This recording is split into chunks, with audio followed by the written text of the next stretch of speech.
Well, welcome on into the Pegasus Actual Podcast, folks. Sorry, tonight I was running late. I was over at the store getting some stuff for Mom and I, and he got some milk, and he also got some MILF. You're not gonna let me live that down, damn it! Beware the Drew. I simply posted in the group, guys. Autocorrect is a demon. I'm telling you that right now. It was No, the real story here is why has the intuitive algorithm of Drew's phone learned to automatically replace milk with MILF. Right. He had to teach his phone to do that. So there's a whole lot of MILF going on in Drew's life. That's all you need to know here. Damn. I hope you bag it up, brother. Oh man. All right. I'm glad this is a camless stream. I'm about 5 shades of red right now, but I ain't turning my cam on. Why, Drew?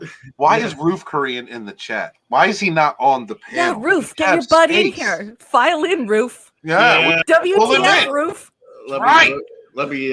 Curtis just walked in the door. Hey, Curtis. What's up, buddy? Rowan, Ginger Raven, welcome. Yeah, Rowan, thank you. Demon King of Inferno, welcome. Yep, Lopter is here. Let me. Rowan, thank you for responding to that pic I put out on Twitter the way you did. You made me feel macho for a second. Thank you so much. I appreciate that. Man. I don't mind. I like a compliment now and again. It's all the other dudes in the community taking up out the room, especially that damn drunk 3PO, that dick. So everybody wants drunk 3PO, the sexiest man alive. Whatever. I'm not familiar with drunk 3PO. He's great. He's my friend Jay. He's a great guy. He's he's a lot of charity work in his life. That dude. A wonderful human being. That dude does some great charity work. Yeah, he's a wonderful human being that everybody loves, and he happens to be he's a tall, broad, good-looking guy. And he's got a great attitude, very positive attitude, very real kind. So everybody naturally likes him. So I knew him when he was a tiny little channel, and now he's like over 30,000 subs. God bless him. I'm happy for him, but I just got to remind him that he's still a dick. I'm not going to be a real friend, me and my little 1600, if I don't remind him that he's still a dick. So that's my job. Everybody can love him, but my job is to remind him. Yeah. All right, Roof Korean, check your email. You should have. And where's Parrot Head? Somebody message Parrot Head. Linky out there. Demon King, love your name, bro. Yeah, and where is Toxic Man Flu? Yeah, they're all over at Midnight's Edge, probably. Yeah, Lopter is a regular in the bounding into comic streams all the time. Oh, beautiful! He comes in, and he's one of our major chat supporters. So awesome! Hey, thank you for being here. That. Man, oh man, Battlestar Galactica. Yeah, let's talk about something good. I want to do that DS9 show, Raquel. I really want to do that retro review of DS9. Oh yeah, that's a good one too. Because it's almost like Steven, it would be almost working off this because hey, let's be real, a lot of the staff from that show, that's where this show originated. Mm-hmm. Right. So I mean, hey, there's something I love TOS, right? I love TNG, like even the bad episodes. I love all the Star Trek series for one reason or another. I just fell in love with Enterprise again. Yeah. Enterprise season 4, man. If that was the direction they were headed in, I wish they had gotten 3 more seasons because it would have been like TNG. It would have been like, okay, and then great. Brian, hey, hello, and God bless, my friend. Great to see you. My shout out to my buddy Brian, the Observer, man. He and I have been friends for a long time. He's not. He doesn't belong to. He doesn't belong to any one community. He's just a great guy. Yeah, he doesn't need to. And what and Brian has done some amazing writing for my Six to the Wall website in the past. He's done some great articles. He's got an awesome mind, and Agreed.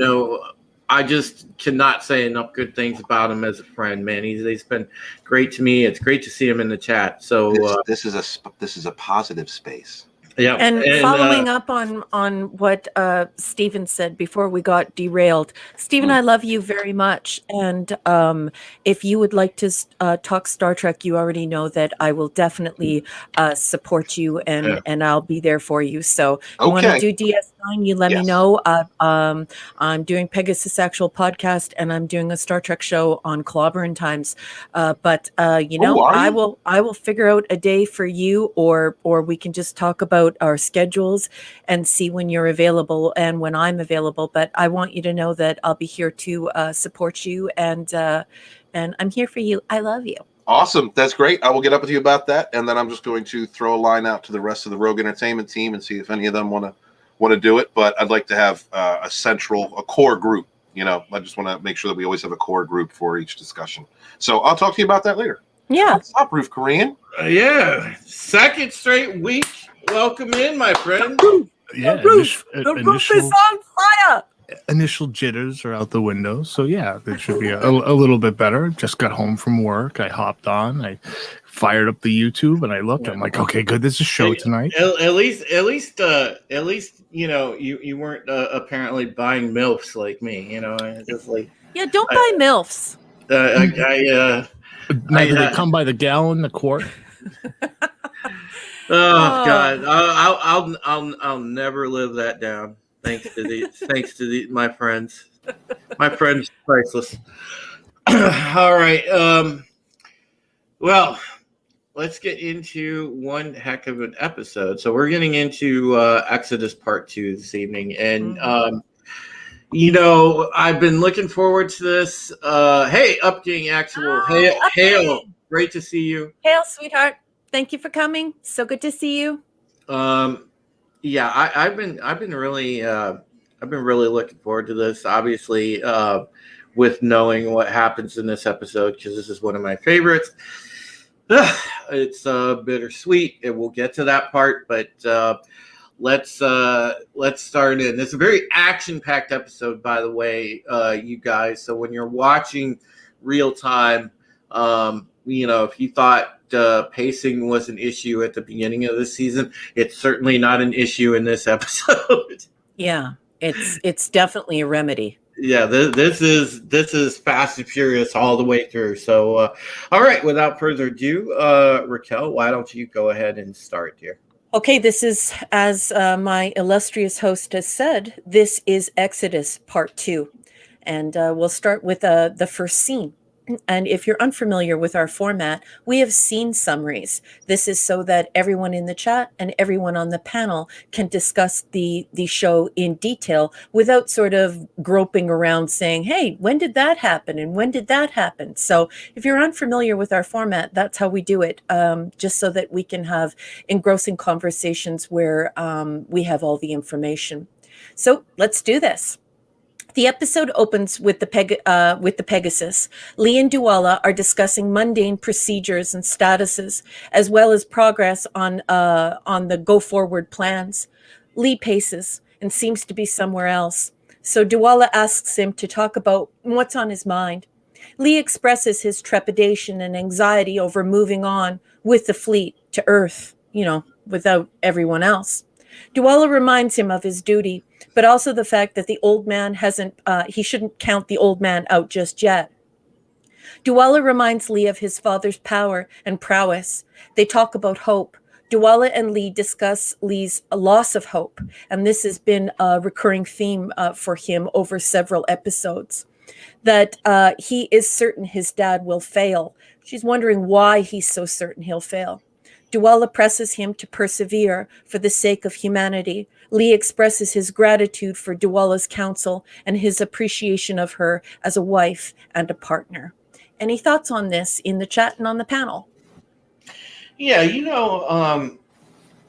it was always this relationship to me was always so tragic because, admittedly, oh God, I hate with the new, like, the toxic. We were talking about Star Wars behind the scenes with like some of the toxic ways that what the quote unquote shipping community has turned into these days, and in different fandoms.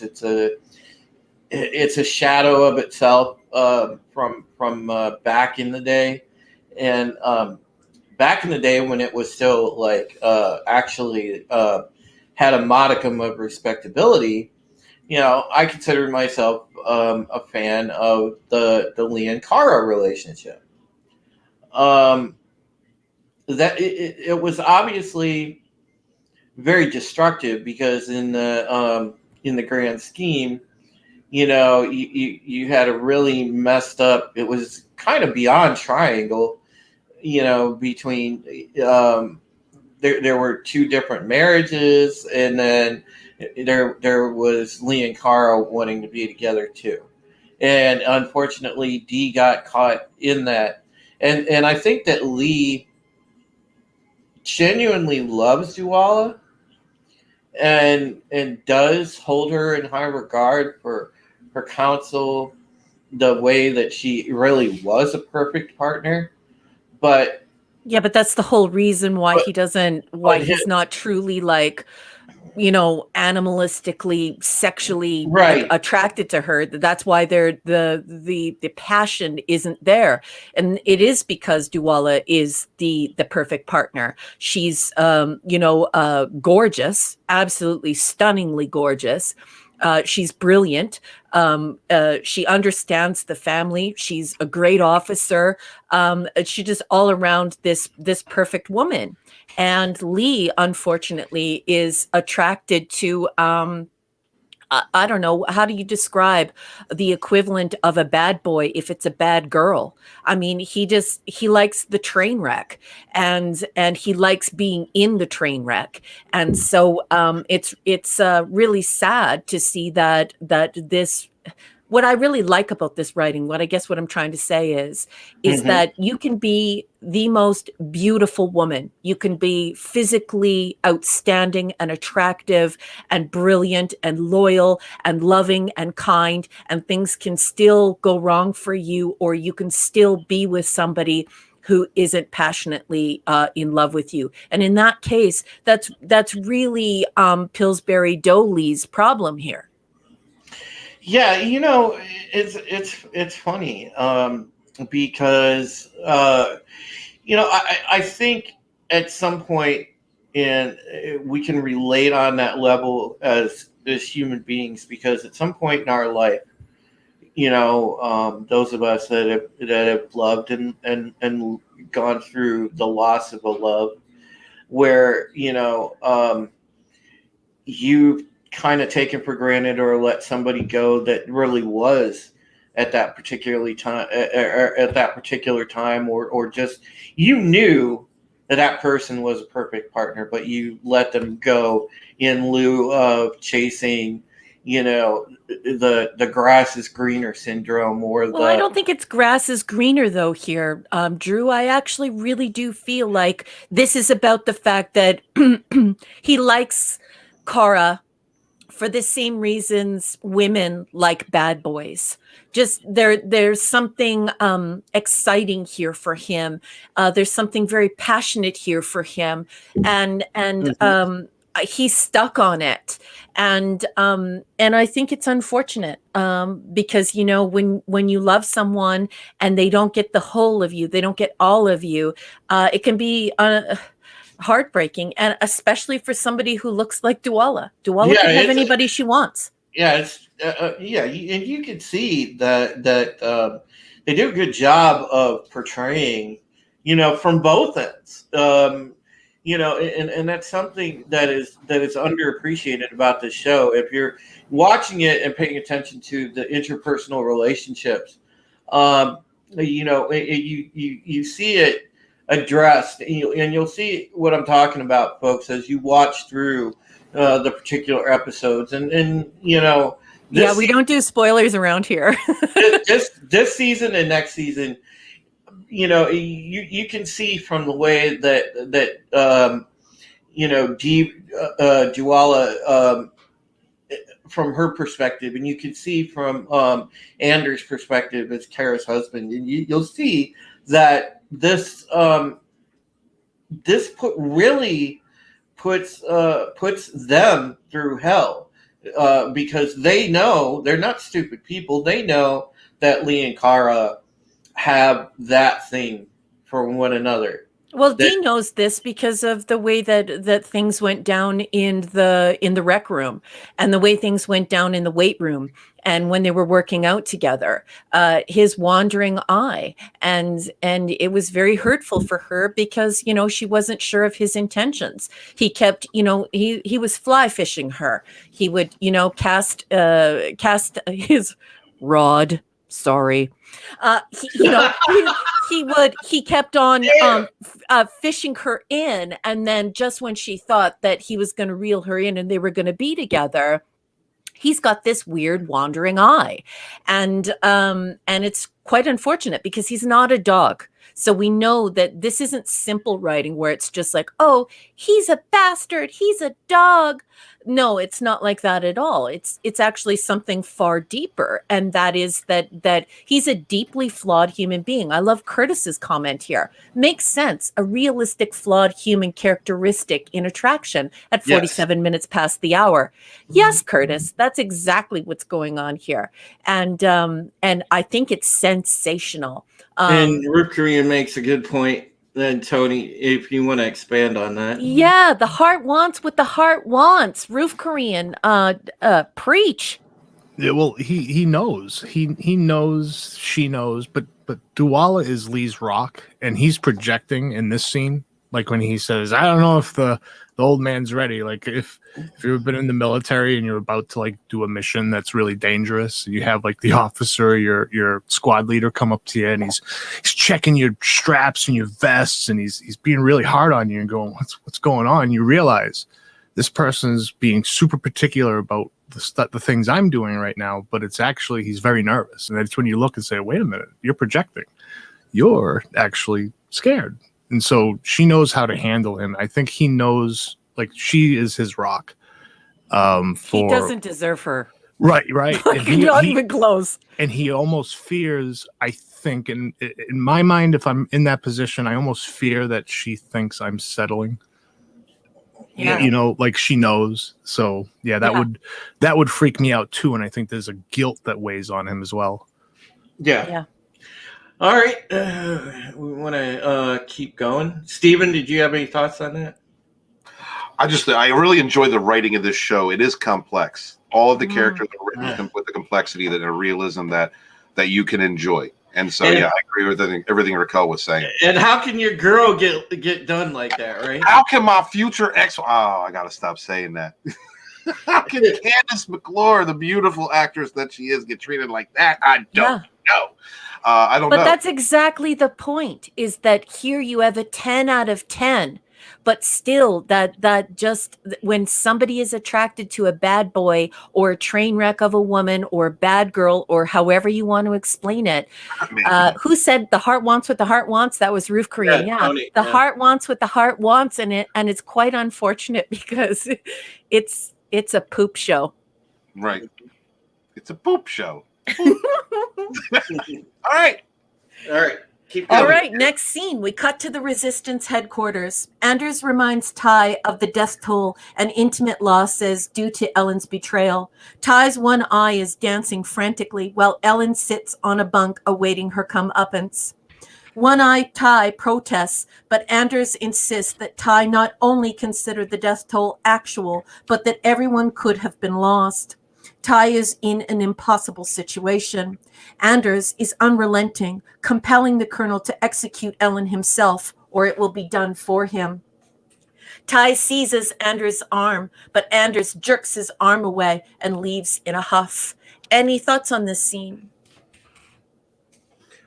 Anders is not a bitch. Yeah, Anders is not. No. And the only passably good-looking guy in the whole series. I mean, for me, it's either Anders, and he's barely, like, he's a 6.5 for me. And then bringing, like, second is the old man. And like seriously, like where? Yeah, no. It's too bad Jane isn't here. She would be sticking up for her Fat Lee right now. Yeah, for little chubby. Chubby Lee. Chubby. Yep. Lee's got a chubby. Oh Lord! I think she's photoshopping the Snyder cut, the Last Jedi's not canon picture that they used in that show, the little meme. I think she's photoshopping it to say Fat Lee is not canon. Fat Lee is not canon. Yeah, not I'm sorry, he's just not tall enough to get on the ride. Do you know what I mean? Little Jamie Bamber.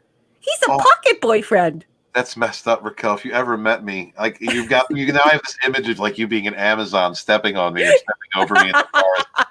No, but I am 5'8.5".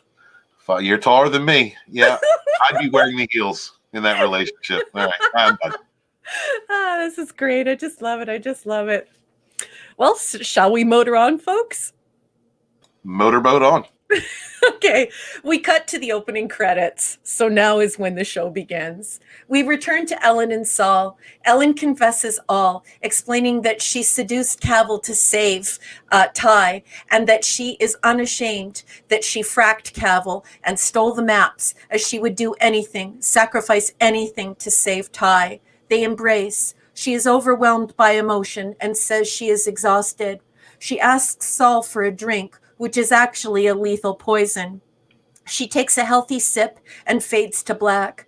Saul, now weeping, professes his love and arranges Ellen's body as though she were sleeping. His head falls on her stomach, and he begins bitterly weeping over her body. This is the poisoned chalice, Socrates and Hemlock. Any thoughts on this scene? Oh, absolutely. Well, okay. Ellen in these last few episodes has meant more to me as a character. Like I understood what she was doing, and you just for whatever this couple has done to one another, this toxic relationship that they have with each other, there is love there. Like there is a love that surpasses it. Yeah, she's the town bicycle and he's an alcoholic. Just for the chat, just to make sure we clear that up. Right? Oh God, I'm trying to make. Okay, yeah, that's basically what it is. But and seeing him do that to her was heart-wrenching, really, because whether you, I don't know, that's a hell of a thing. That's a hell of a thing. Like, he loves her. He hurts himself. He disrespects himself to be with her. Right? It's the Colonel Cuck. It's like that's his queen for all her faults and all his faults. Yep. So to do that. He's had the regular swirl, right? So the swirl's been in his purview the whole time. Yeah. So maybe that's where it comes from. No, I'm being a jerk. I'm just saying that I totally agree with you, Stephen. You actually turn a page with this character, and we're often talking about how powerful the women are on this show. And here we see a powerful villain, and we love to hate her. We love to mock her lascivious nature. We love to mock the fact that she would be more like Pol Pot than Jesus. Right. And we love to hate her because she's such a tremendous villain. But here, in the last few moments of her life, she is not only stunningly beautiful, and she's not a spring chicken. She's not only stunningly beautiful, but you compassionate her. You feel terrible that she is meeting her end because of all of her faults. She had the one thing that would be redeeming in any human being, and that is loyalty. That's it. From now on, if there's a life track that's going to happen for me, it's not going to be Morgan Freeman. It's going to be Raquel. That's it. Well, So, Drew, this is what you were talking about. You were thinking about this episode and thinking, well, this is the one Ellen she passes, and you were thinking of MILF. Yes, that's exactly what happened there. That's what happened. Yes. How about Michael Hogan playing emotion with like a piece of gauze, like taped to his eye? Yeah. And to just display that, oh my goodness! Like that's why I call him Dancing Eye Ty from this point forward. It's just he looks so panicked, and when that eye starts dancing around, well, the credit for such a good performance,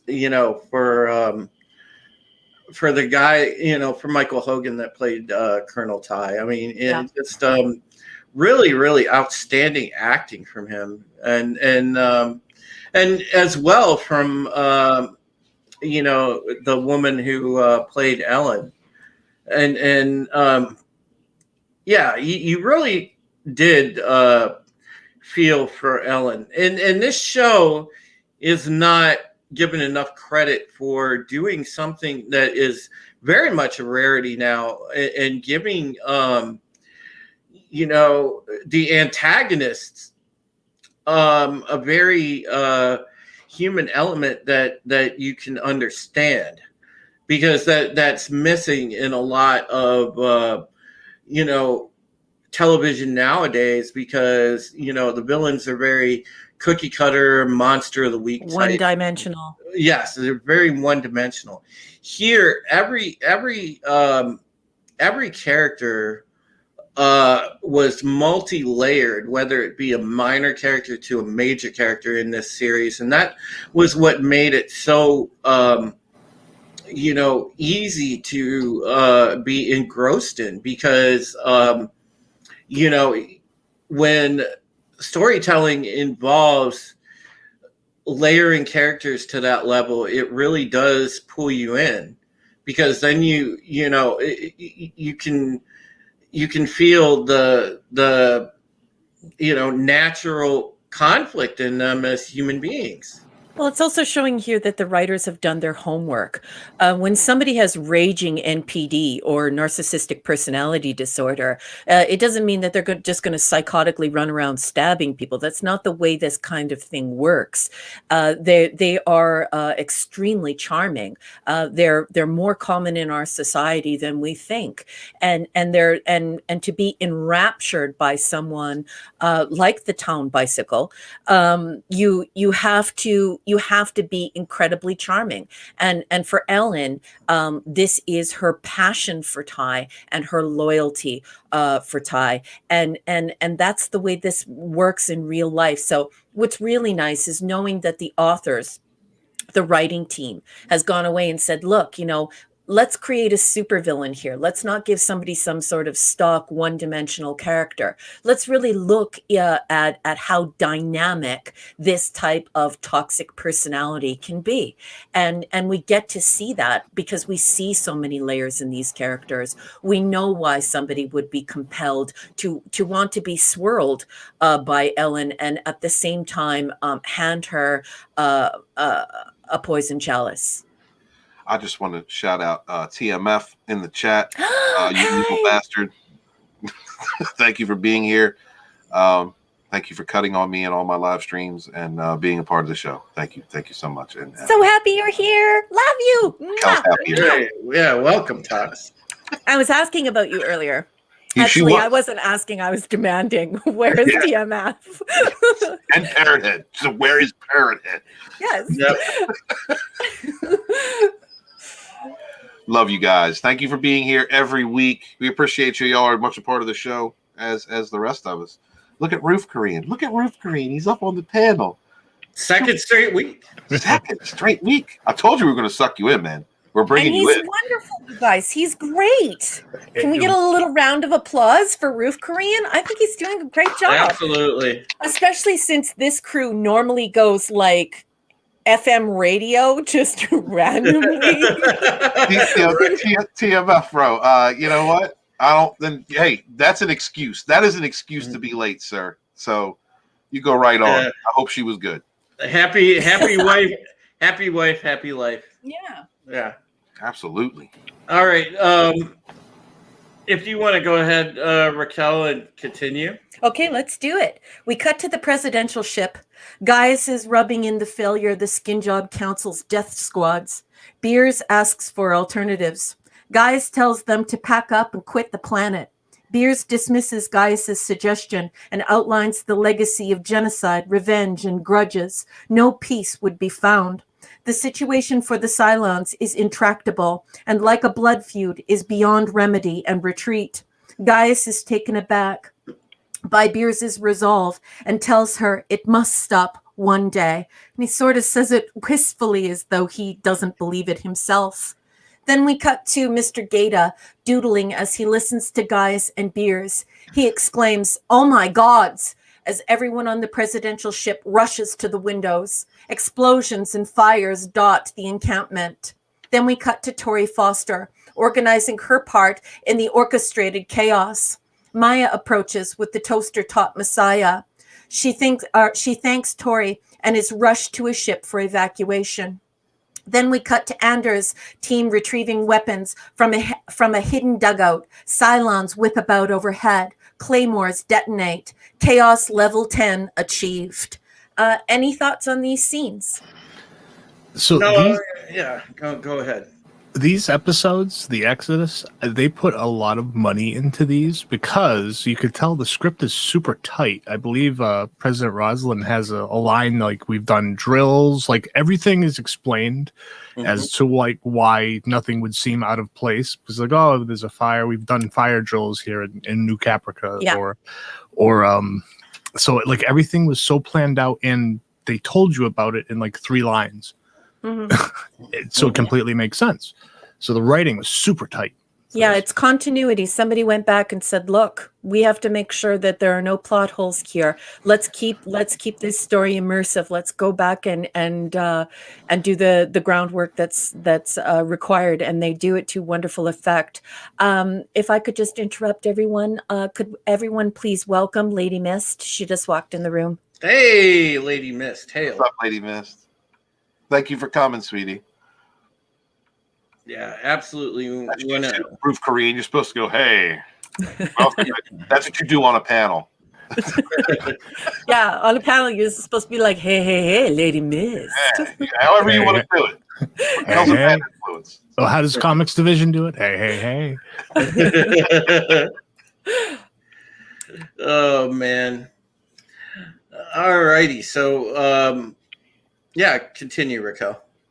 Yeah, I'm just surprised that the 3 men on the panel don't have anything to say here. I'm shocked. I absolutely love the way that this action sequence unfolds. And I know women don't traditionally like action films and science fiction, but I'm an avid action person and science fiction person, so nice. I am so absolutely excited when they go and they throw off this secret dugout and pull the boards away and start pulling out these weapons and stuff. Like, when I put in my notes, chaos level 10 achieved, it was like I was just so impressed with not only the writing, but once the action starts taking place, it's just as good as the dialogue. Is this after the Battlestar? Like no, we're getting to that. Yeah, we're getting there, but badass. So much like a male, I'm letting it build because I did notice it, and the tension, you're feeling it, you're watching this happen, but much like male, I'm letting it build because there's a moment that I may need to actually release. Okay, so you have limited blood flow is what you're saying. Exactly. Let's continue then, folks. On that note, let's continue. Okay, up on Galactica, Adama releases the decoys. Vipers and Raptors take position. I always get goosebumps from this scene. Help is finally coming. The Raptors deploy numerous drones. They take shape to mimic 2 Battlestars on Dratus. Then we cut to the presidential ship. The Skin Job Council is buzzing about like bees in a hive under attack. We close in on 6, approaching a withdrawn and terrified Gaius. He admits total defeat. Atheist Gaius says New Caprica is destined to be consumed by the wrath of God. He also talks about being buried. And remember last week when I was asking you guys about that area that would be a Latin phrase or an old ancient phrase where people would be buried on a battlefield. This is where we see that come to life. An 8 walks in and announces that Adama is back. We cut to the Vipers and Raptors spotting 2 base ships. They reverse course and evacuate the area. Then we cut to the Leoben love nest. Leoben tells Kara there is an insurgency. He tries to leave. Kara tells him that he cannot abandon her and Casey, the toaster toddler. Kara accosts Leoben on the stairs, grabbing him by the neck. They struggle. Leoben turns and cold cocks her, punching her so hard in the face that he knocks her out. He quits the apartment. Kara is out cold on the floor. We cut to Zarek and Rosalind evacuating. Zarek gives collaborator Jammer a pistol and tells him to protect Rosalind. Okay, I'm going to stop here because can we just talk about how much I hate Jammer right now? Wow, really? Like, well, yeah, would you trust Jammer to take Rosalind to a ship to evac at this point? No, I wouldn't. You know what I mean?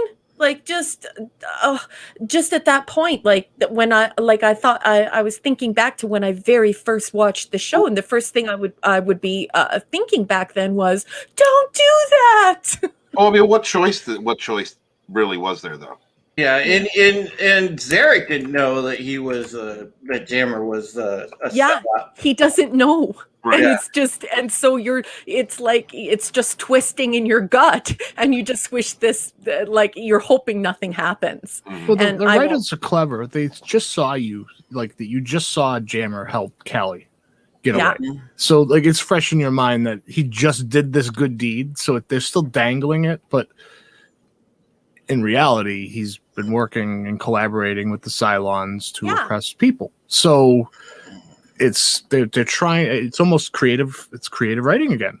They're dangling this little thing that you just saw him do, and you're like, oh, you trust him, but do you? Wait a minute. Yes, exactly, Riff Korean. That's exactly what I'm getting at, because it's all fine and good if you've watched this series 3, 4, 5 times like we have. But when you're watching it for the first time, as perhaps maybe some of the people in the chat are doing, that makes your gut twist and turn thinking about Jammer being in charge of Rosalind at this point. Yeah, really. With a gun. Yeah. I want to pistol whip Jammer with a gun. I don't want to give him a gun. And I also want to God, the stuff that Starbuck's been through, and since she's been really in confinement. Yeah. Man, that. She didn't need any more. She didn't need this like professional mental case screwing with her head the way that he has been. She's got enough screws loose herself. Her own. Jack from The Shining. Yeah. I mean, so.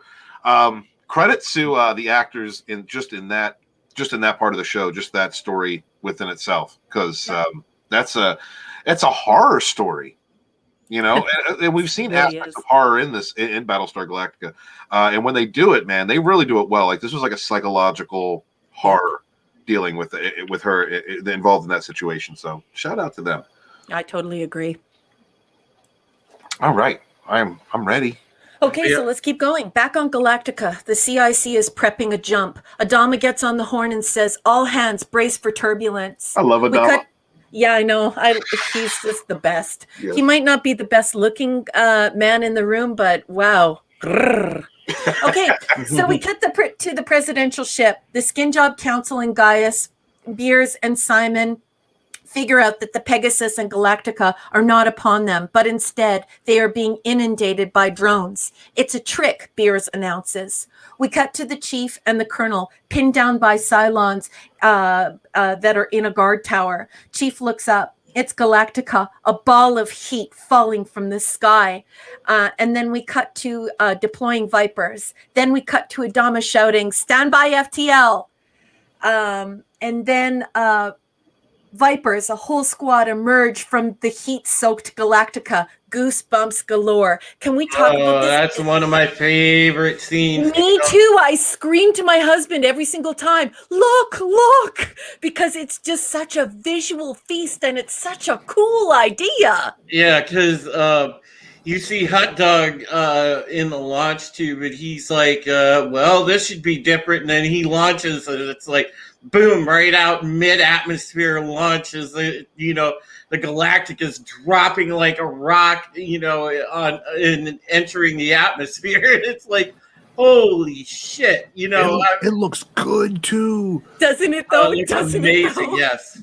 and just the and he snaps that FTL, and man, that's what we build up to. And so as a man, it built up. Yeah, and as the now famous, it was coined the Adama maneuver. Yes. As the ship's dropping, you cut to the perspective of the chief and Colonel Ty and them. They had made their way to the shipyards because they're trying to get obviously to the ships to get the launch keys installed in them and get the pilots aboard so they could get them prepped for launch, and they're pinned down outside the doors, and they're just watching the Galactica drop, and then just at the last second before it's gonna seriously come close to ground, fairly close to like ground level, a few thousand feet above ground, man, boom, FTL, and it jumps away. I mean, it's just an amazing maneuver. And you're just like, wow.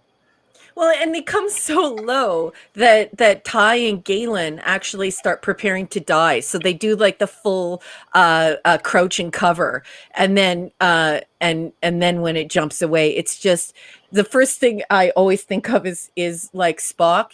His behavior would seem to indicate two-dimensional thinking. Here we see Adama does not mess around playing checkers. This man is full on chess. And what a great move this is. It just to drop out of the sky like that, deploy a whole bunch of ships, and then just jump away. It's amazing. I have a feeling this is what Ryan Johnson researched to make The Last Jedi. But unfortunately, well, I wish I could comment, but I don't watch shit. Yeah. This is clear. This is why I'm here, because I need Walton's best brew to clean me out. Here we go. Oh, damn it. But if there's anything, you could literally he must have watched this, and Battlestar did it better. Yeah. Oh, yeah. You know how many times, and again, imitation is the sincerest form of flattery, but I have yet to come across something that has actually copied Battlestar. It's actually pulled it off, because there's only one show that's pulled it off, folks, and it's the one that you're watching along with us right now. That's it. Yeah. This show was the king. They pulled it off. It was a perfect storm. And shows since then have tried to copy the formula. They tried to copy it down to some of the actual action sequences or story beats or what have you, and they can't pull it off because this show was a perfect storm and pulled it off. Yep. And it's not just the writing, it's the execution, it's the visuals, it's everything, it's the production, it's the writing, it's everything.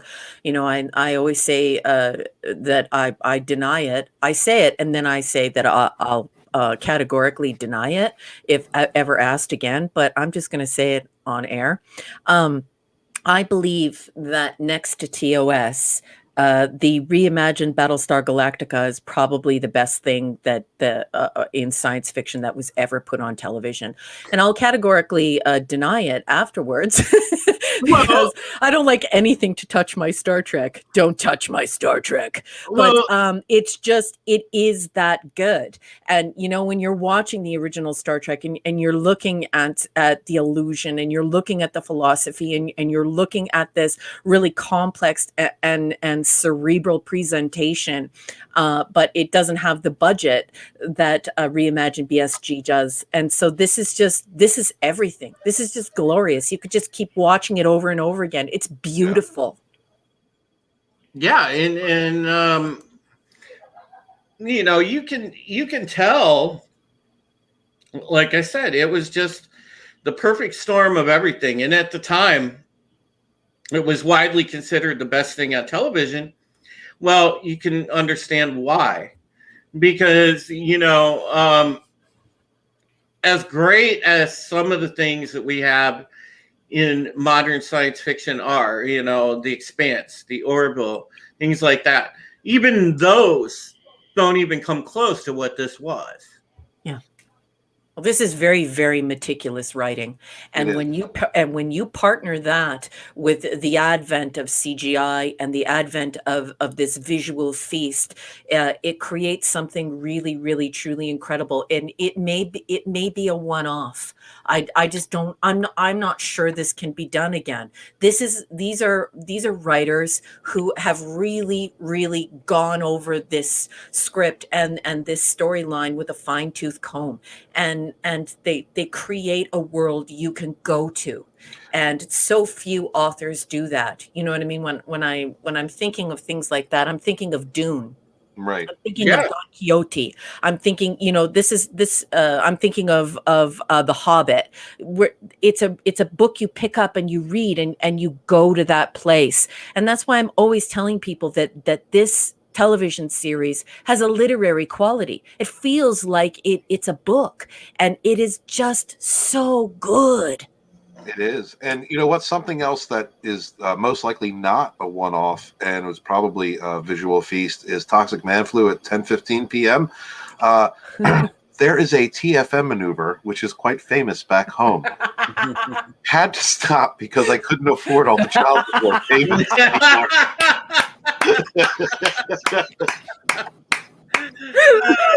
It doesn't sound like it was a one-off.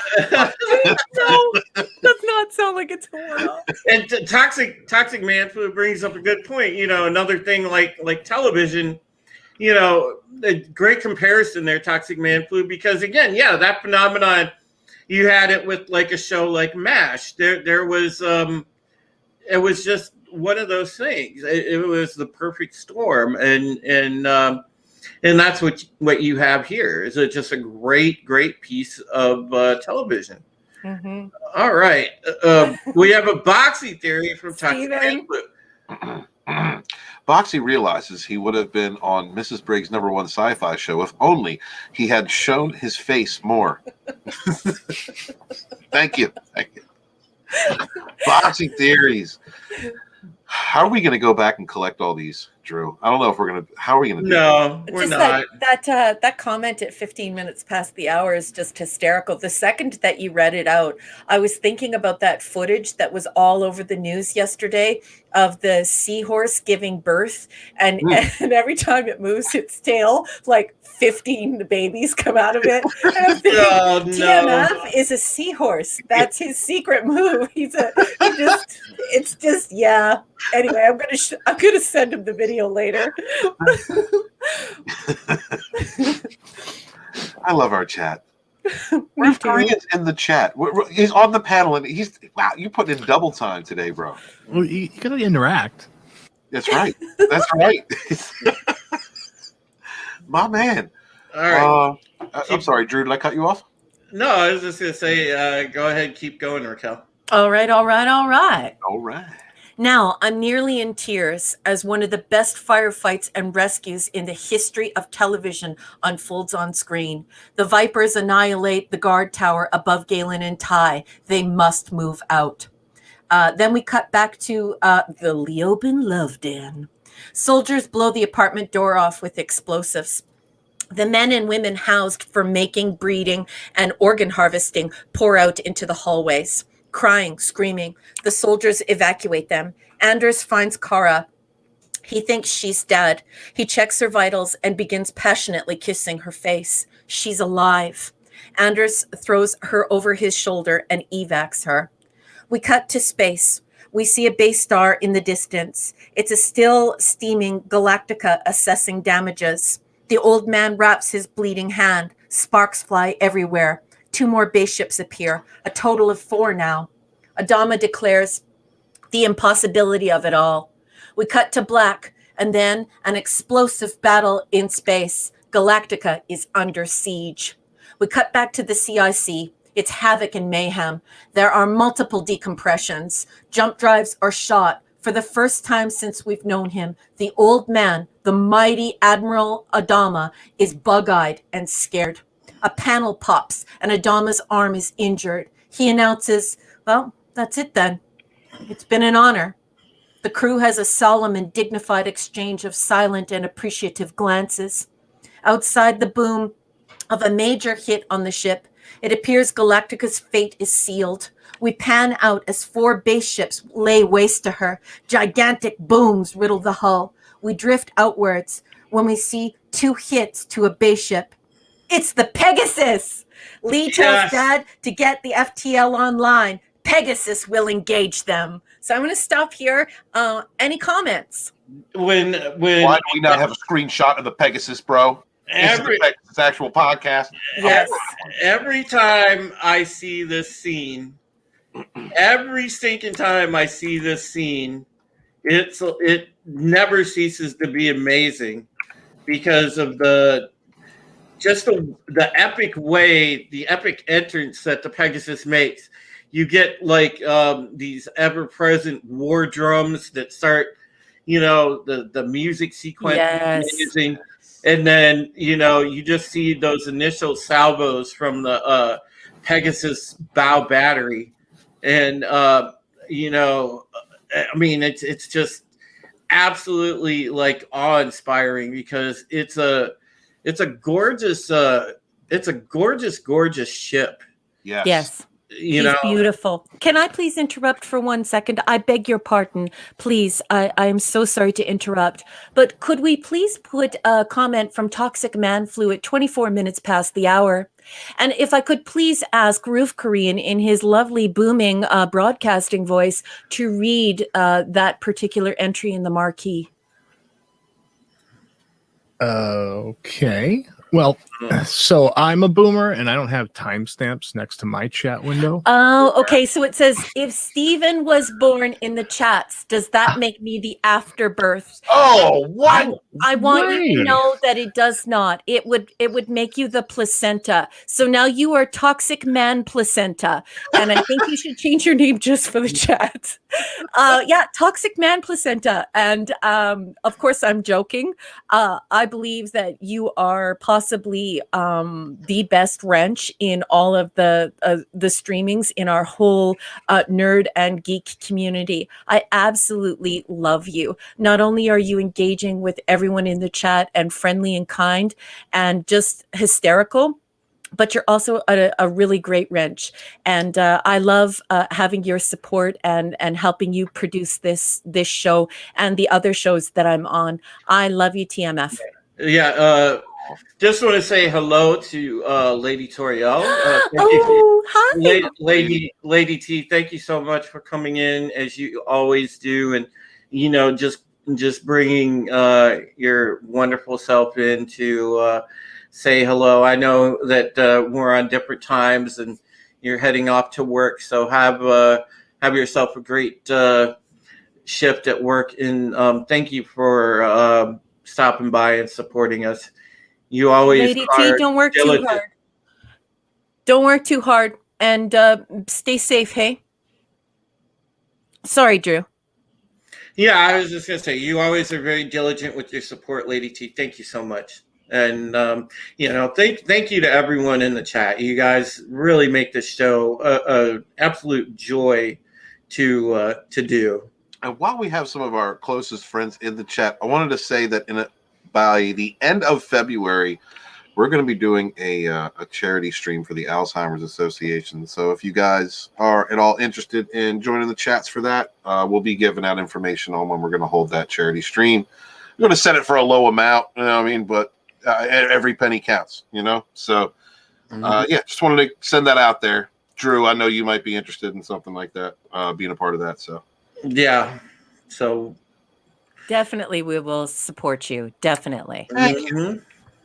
We want to do something nice because you know what? Jay can't take up the whole damn room. All right. So I can't have it all. Okay. We're good people too. Toxic Man Polenta. Is that what he changed it to? Yeah, I'm sorry. I just Nice. can't. I love you, man. Nice. All right, Raquel, go ahead. Continue. Okay, back on New Caprica. Kara wakes up and Anders sets her down. She bolts for Casey, the toaster toddler. We cut to the presidential ship. The Skin Job Council is cutting their losses and evacuating. Bierce says she's going to stay behind to set off a nuke, wanting to kill everyone and not realizing a full-scale evacuation is taking place. Beers gives Gaius permission to join them. And Caprica's 6 as well. Caprica gets up to leave. The camera closes in on Gaius, who says he just wants to die. Gaeta is there, gun drawn on Gaius, offering to fulfill his wish. We cut to the Exodus on New Caprica. It's absolute bedlam. Then we cut to the old man. He orders everyone home. Galactica jumps away on Adama's order. Then we cut to Gaeta. He confronts Gaius on his libertine apocalypse.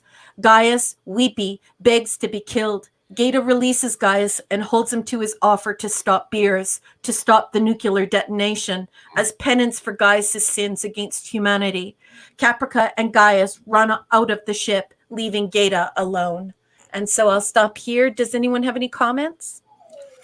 You know, I can see that.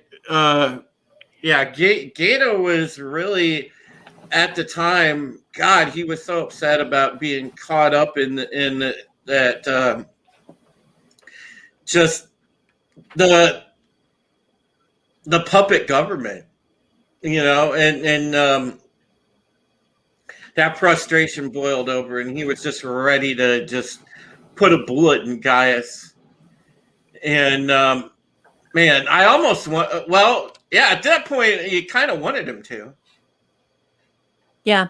Well, this is like, I think that this is just some more brilliant writing. This is redemption for Gaeta. This is us saying, okay, well, he's not a collaborator. He was just an idealist. He was hoping that they could settle on this planet.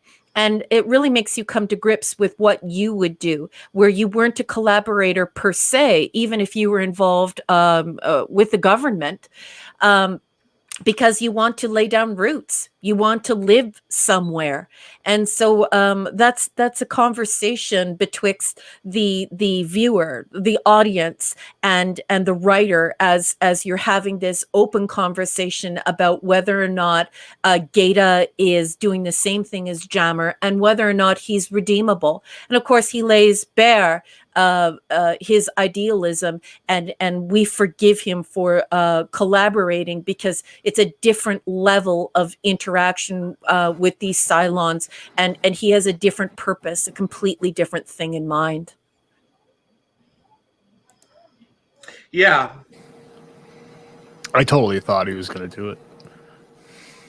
When you first watched, you totally thought he was going to execute him? I was, and I can completely understand it. And I'm almost looking at, like, Gaius is looking at him, and you'd almost sympathize. It's like, yeah, I kind of don't blame you for telling him to. Yeah. Yeah. Yeah, you definitely... Look at that ship, Drew. I'm sorry, I don't mean to cut you off, but look at that beautiful ship. Look at that Battlestar, bro. Oh, my God. Listen, there are very few ships that I love. All right, let me tell you all this. The NCC 1701 is top tier. I'm talking about both versions of the nacelles, the little balls or little grates. All right, I love the NCC 1701. The Battlestars are some of the most beautiful ships in all of space opera science fiction, in my opinion. Seeing this ship seeing Pegasus roll into this battle, watching what Galactica does in this episode makes me so happy to be a science fiction fan. I love these ships. I'm just looking at it, Drew, and I'm like, damn, like what I would have done with that girl. Well, dude, you know the hold my beer. The Pegasus. While I kiss your girlfriend. The Pegasus, if you actually like. Because I watch the guys, you know, because DJ Odyssey and whatnot, you know, I've been on DJ streams, and we talked to the one dude from Trekyards before, and I watch Trekyards breakdowns on a lot of the different ships from different sci-fi shows. And, you know, one of the consensus among people that really, really, you know, are avid fans of sci-fi is this particular model for the Battlestar Pegasus and also the Battlestar Galactica. I mean, for this series, I mean, the Battlestars are just some of the best of all time. Yeah. I mean, even the OG Battlestars in the 78 show were great, but this was next level. It absolutely is. Parrot Head, who says I'm wearing pants, and Toxic Man Piaya. Tehillim just walked in. Yeah. Look, at least 45. At least 45. All right? Give me some credit. Yep. And Hey, the first 20 Tehillim, great seconds to are see him you. getting his pants off. Oh, God, we've gone FM radio again. Why do we always do this? Jesus. I blame it on Roof Korean. It's all your fault, Roof Korean. Conversation always devolves around. As soon as the guy from Massachusetts shows up, he starts winging out his accent. I wasn't a stormtrooper, wise ass.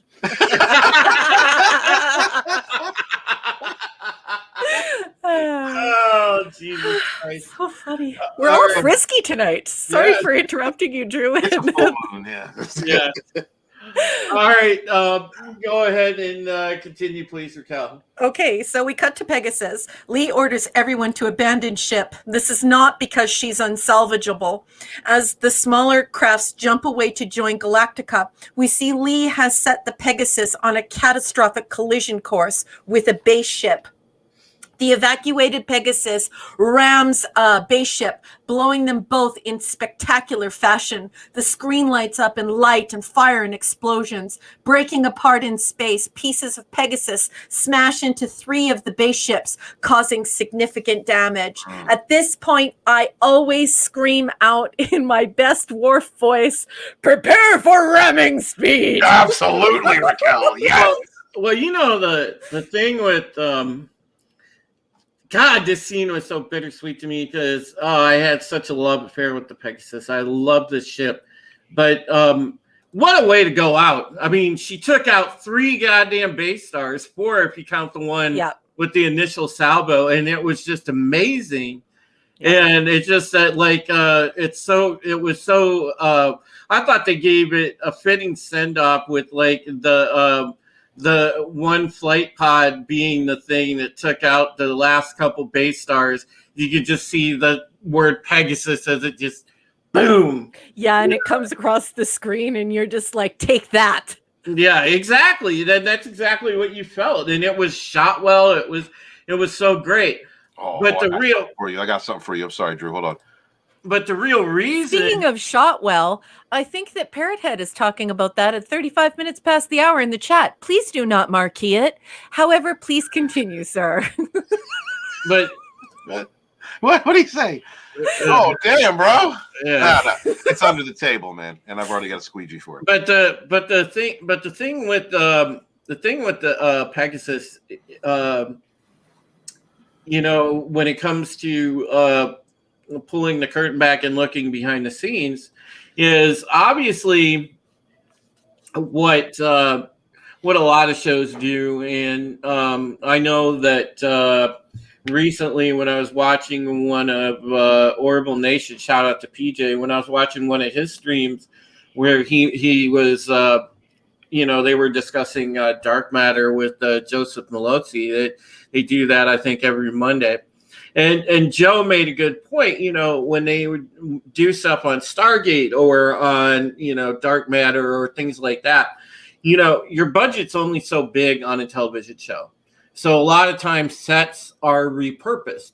Well, what they did with the set for the Pegasus was it was going to be repurposed because they had to use it because you're, coming up in this season and in the next, we're going to see a lot of interaction on a base ship.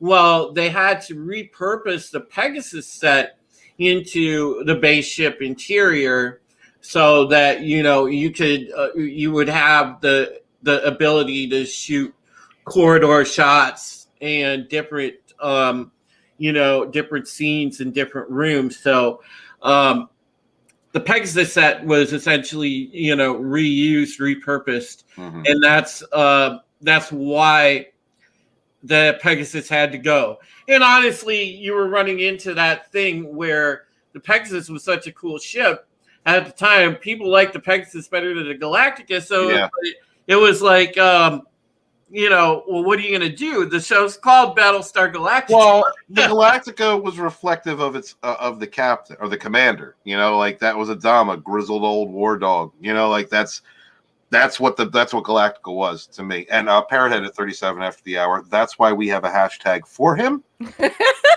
Beware the Drew. But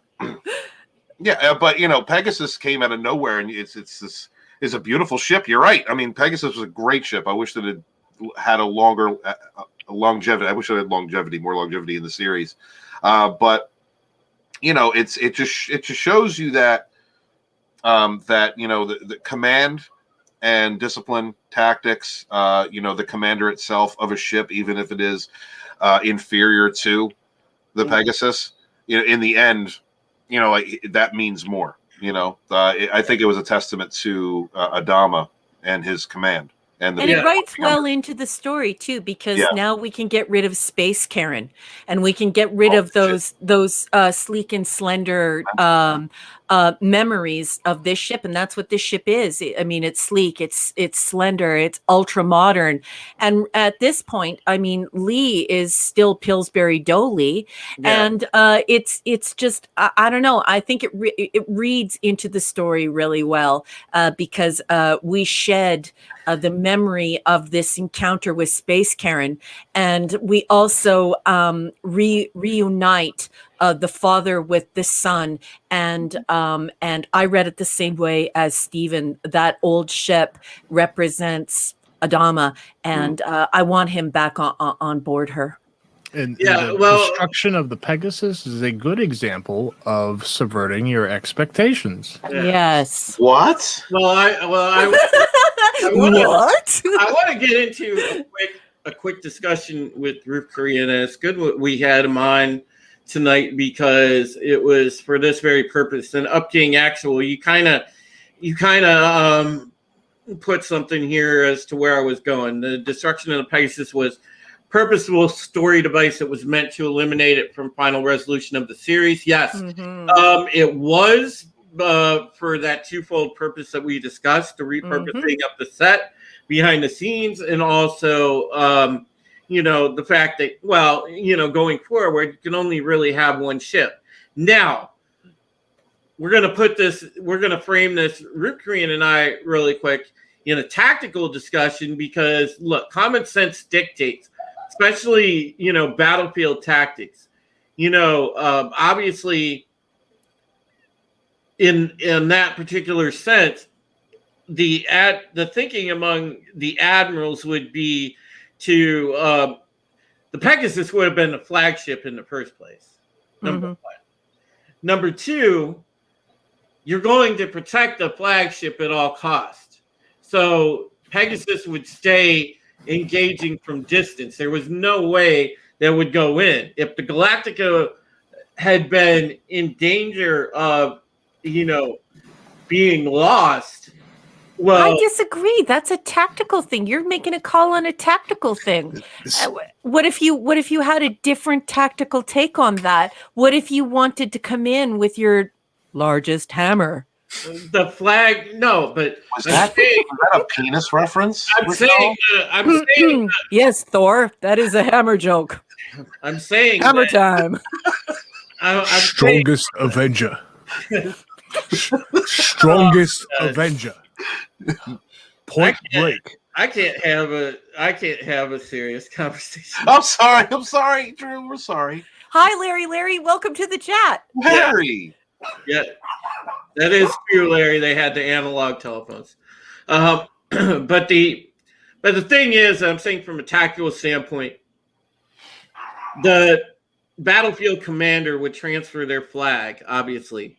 So the Galactica would have been the one to have gone, and Pegasus would have been the one to continue on. Now, the biggest problem is, obviously, the show's called Battlestar Galactica, so you need the Galactica to continue on.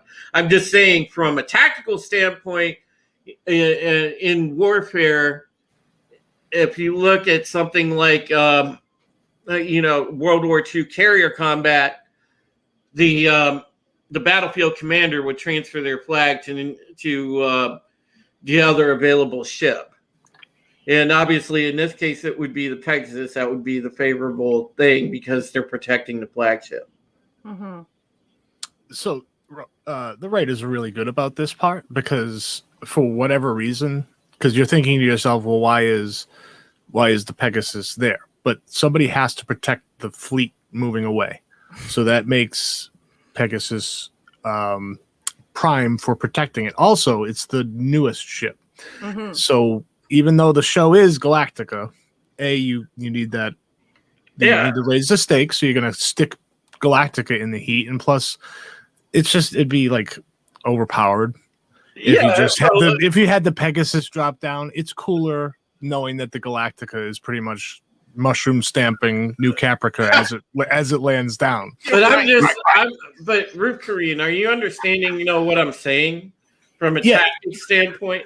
Yeah, obviously they would have protected the Pegasus because that would have been the logical flagship. Have you ever read the theory paper called Shock and Awe? Are you familiar with the term shock and awe? And I don't mean like how people use it in common parlance. I mean like the actual paper shock and awe. You said like 3 words that I don't even know. So I mean, think we're all common nerds. Are you talking about like in combat, like dropping bombs and to like not letting up and keeping your enemy surprised? Well, that's close to the meaning, but that's not the actual meaning. But I would like to hear from Tony on this, Roof Korean on this, because he has an extensive military background. But there's also the idea of shock and awe, where you go in and you do not wait to be attacked, and you lay down your biggest firepower, your most catastrophic evisceration devices. And then the enemy is so overwhelmed by its losses that it will cut away and cease to try and fight back. And of course, shock and awe was used Nagasaki and Hiroshima in the United States. You guys say Hiroshima, but that's also a tactic, right? So I think that that there are tacticians out there who would have used the Pegasus as the shock and awe, as the ultimate bomb to go in there and just lay these base ships to waste. And that's exactly what transpires. Well, if I recall, the whole fleet wasn't on New Caprica. There were ships with. That's right. Okay, so those did need to be protected. Yeah. So you had no combat vehicles except for the Pegasus or the Galactica. It makes no sense. I'm talking strictly from a battlefield commander standpoint. The Pegasus would have been the logical flagship anyway to begin with. Then number two, you're going to take precautions to obviously preserve the flagship. You're not going to put the flagship. Essentially, you're going to engage from a longer distance. It's the same thing like in World War II in carrier combat. Carriers stayed out and engaged from range at the periphery. They used their air wings to achieve superiority, but they operated from range. Mm-hmm. Obviously the United States Navy or the Japanese Imperial Navy, you didn't want to lose carriers, so you were careful with carriers. Mm-hmm. And that's why you used your air wings to great effectiveness. Mm-hmm. Well, actually, my grandfather was in the Navy, and during World War II, he was in the Pacific, and he was on a destroyer. So you'd have a carrier, which is accompanied by a battleship, which is accompanied by a couple battleships, a couple cruisers, a destroyer, or 3. So you have ships protecting your flagship, and yes, it's very rare anything gets near it. So okay, well, I'm communications and technology specialist. I look at the intersections of technology, media, and society. So I'm definitely learning here. I don't know a great deal about battle or what would transpire in real life. So I think it's really interesting for those of us in the chat and who are more involved with this to learn this, because when I see it, I'm just like, oh wow, well, bring out the ultimate hammer and just pound those people down, which is, of course, shock and awe, right? Which is so decimate people with such an atrocious level of carnage and violence that they lose the will to fight back. So when I see the Pegasus do that, like I said, I hear Worf in my head screaming, "Prepare for ramming speed." No, I mean, this whole scenario presents a fascinating tactical discussion. Yes. In fact, Cavatinho Che puts it well. Pegasus would be similar to a Nimitz-class carrier, and Galactica would be an Iowa-class battleship. I could see that, Cav, but honestly, given the comparison, if you want an accurate comparison, the Pegasus would be like a Nimitz-class carrier. In Galactica would have been one of the old Yorktown class characters. It would have been like the Enterprise CB6 from World War II sitting next to the USS Nimitz. Okay, and so unpack that for people who are not sophisticated in this realm. Let's unpack that, Tony or you, Drew. What would be the difference there, and how do you create this necessity or this choice? Unpack it in non-military terms without any call names of ships. Well, you obviously. Just in your fleet composition, especially if you're talking about a security issue where you're, safeguarding civilians, which obviously, this is largely a civilian fleet. The Pegasus would have been the natural flagship anyway, from the jump, because of the fact that it has superior armament, it has superior, propulsion. It has so is the idea, sorry to interject here, so is the idea that when you have a piece of military equipment that is far superior, that you don't lead with that piece of equipment, you actually protect that equipment, and everything else becomes sacrificial to that piece of equipment? And is the rationale that then once everything else has been killed off or lost, you still have your best piece of equipment standing by to hold the final line? Is that what you're trying to say? Broken down in layman's terms, is that correct? Essentially, I mean, you're not going to send your most valuable ship, the flagship, at the front of your offensive formation. It's just not going to happen. You're going to have your secondaries that go in first, and then the flagship would be somewhere, at the back line, as because that's where obviously the command and coordination is coming from, is the flagship, and it's going to bring its force to bear, but it's going to engage from safe distance. That's going to be the standing order, is going to for the flagship to engage from safe distance, because obviously your most valuable officers are also going to be on the flagship. Okay, so the tactical, the brass tacks, the tactical advantage is to what? Is that to maintain your most expensive, latest, newest form of equipment? Or is it because you want your most powerful piece of equipment being the last man standing should all others be lost? Yeah, I mean, for what you have in a safety position, sorry to interrupt you. What you have in a safety position, so you have these ships out in space, not in direct combat with the enemy, so your newest ship would serve the better. The other thing to think of it on this insertion and this insurrection that occurred from the Battlestar Galactica, it's a smaller ship. Okay. So it's easier to maneuver, as opposed to bearing the weight of the Pegasus trying to do the same thing that the Battlestar Galactica did in this episode. So it's smaller, it's older, and if I mean, it's a 50-50 shot. Either everybody dies or everybody goes, everybody makes it to the end of the day. I mean, I apologize for getting into the whole debate and nitpicking, but I've always had an issue with this from the naval tactical standpoint, because, that is exactly how, you would treat your flagship.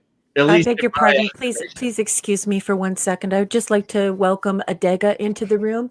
And I was wondering if you could please marquee his comment at 54 minutes past the hour. So he's getting more into this intellectual side of my question, and he's answering it to much greater effect to my satisfaction. So he says each asset has a specific type of function. Some reach out, some do command and control, some do infiltration, while others do damage strictly. Okay, so this is what I'm getting at. So when you're looking at things tactically, there has to be something advantageous or something dangerous in creating these types of situations. The same as in chess. I mean, you start with your pawns.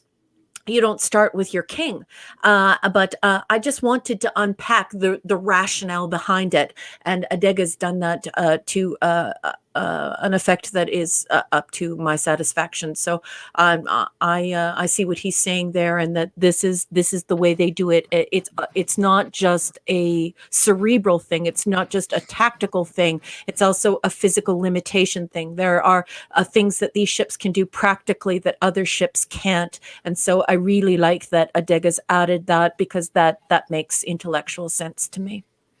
I don't know. I'm a naval tactics buff because I love World War II, and I was fascinated with aircraft carrier combat and things of that nature. God, I think I just have a mind. I was really kind of born to go to war college, to be honest. Very tactical thinking person. Mm-hmm. But that's one of my fascinations. So from that aspect, I think that I have it right. When you consider the Pegasus, this asset, if this was going to be your flagship, then yeah, you keep it more towards the back line. And Curtis brought something up that Can we marquee it? Yeah, okay. Many things to consider based off the situation of combat. But yeah, you want most powerful stuff to hopefully survive to fight another day. So I'm right. Thank you, Curtis. Because if you're not a military person and you don't have intimate knowledge of the actual apparatus, of the actual practical machine in which you're dealing with, you have to sort of rationalize why these choices are made. And there have to be rational reasons. So thank you, Adega. Thank you, Curtis. I really appreciate it. And thank you to the panel for entertaining our questions. A lot of us are not involved in the military. So hearing from Tony and hearing from Drew and hearing from Curtis and just hearing from everybody in the chat, it brings it full circle and provides rationale. Just to give a bit of context, we've also changed, just real quick, sorry. While it makes sense to show your, to rattle your swords and show your big bombs and let what the world knows you're able to do, when military is involved, it's a lot different these days. It's very hard to win hearts and minds when you're bombing the shit out of the country. Yeah. It's hard to justify to the people when they just see your uniform as what was literally just attacking their town. Yeah. So nowadays, when those things happen, war is ugly and it's unnecessary, but there are people who do their best to make sure that there isn't collateral damage that way. It's unnecessary to scare your enemies into submission, because you still have to walk these streets. It's bad enough you're in a country that you don't particularly care for to be in. They don't want you there either. So yeah, but shock and awe is used normally to save lives, right? And that that was the rationale behind Nagasaki and Well, Hiroshima or Hiroshima is they thought if they could completely take away their resolve and decimate their society, eviscerate their society to a point where they wouldn't have a full-scale war going on for a decade or more, that it would save lives in the long run. But I'm certainly not defending it. It's just I just read the paper in university, the actual paper of the people who came up with that idea. So just a purely curious. I'm not a military person. I'm a communications and technology scholar. I know nothing about military. So just honest and sincere, naive questions. I want to address what Toxic just put here. These are carriers. They would not get so close to fight and would be hiding instead of directly engaging. Yes, but the problem is, Toxic, for this exercise, obviously it's not like a typical carrier group. There's not screening vessels. There's not, any sort of escorts. And also, you got to remember, these are more like, if you think in your mind, like, okay, this would be like having the capabilities of an Iowa-class battleship, but with a flight deck built around.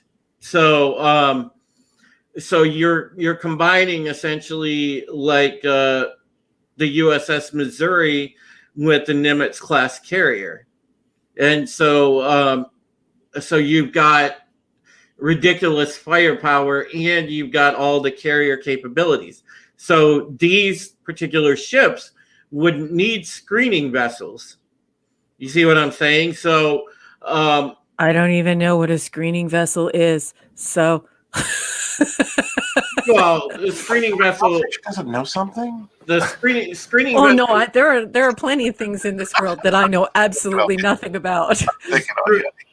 Screening vessels are escorts in a carrier group. Okay. So, does it actually have a screen on it? No, they're the escort ships, like cruisers, destroyers.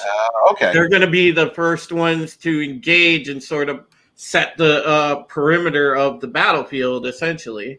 Okay. And the carrier is going to be coming in behind those and launching their air wings to basically win the battle, hopefully. Yeah. You're also screening for subs. Yes, that too. And subs don't have screen doors. No, I know. Contrary to popular belief.